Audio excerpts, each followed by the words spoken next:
When our son first was diagnosed, he was 15. And in the beginning, he would say, "Why did this happen to me? Why did God allow this to happen to me? Why me?" And, as parents, you understand that he's venting. And, so we let that go for a few weeks. And one day, my husband spoke up and he said, "Why not you? Why not us? Why should we be exempt from the things that other people have to go through?"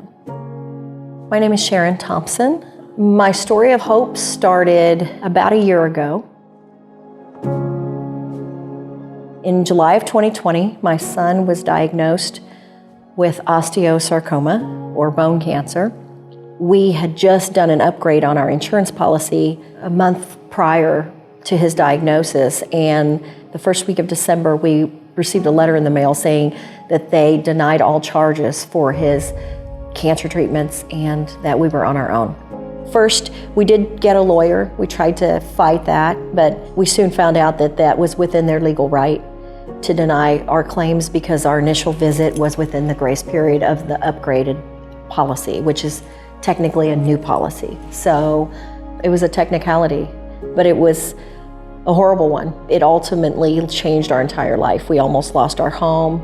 Needless to say, I assume I was under a lot more stress at the time than normal, but 4 months later, I woke up in the middle of the night and I could feel that my blood pressure was high, and I went to the ER, and they ask you a lot of questions about whether you've been under a lot of stress, and of course, that was a no-brainer. And so initially they put me on high anxiety medicine or antidepressants, and I took one dose of that and realized that was not going to work for me. Keep in mind, I had no medical insurance at this time. So each time I went to the ER, I knew I couldn't afford to be there, but I was so scared that something was seriously wrong with me.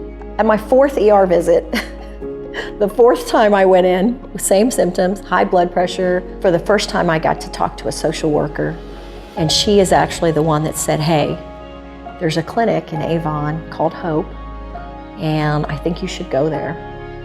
And it was the first time that I'd seen a doctor in a couple of years.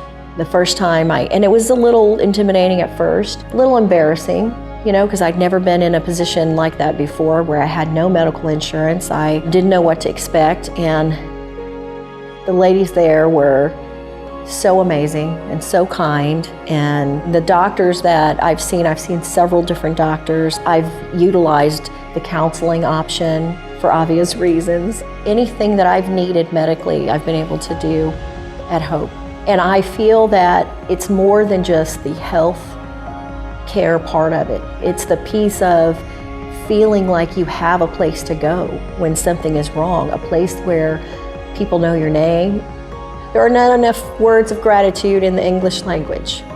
There really are not. They've been amazing.